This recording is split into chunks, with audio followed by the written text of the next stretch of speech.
A Chowder Cook Off for a greater cause had its largest turnout ever earlier today.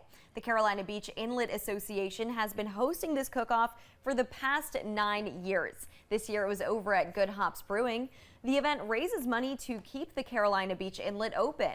This year there were 13 entries. That's the most they've ever had. And I even got to be a guest judge. The judge's choice for Best Chowder was from Hurricane Alley's, and the People's Choice was from Angus Grill. Congrats.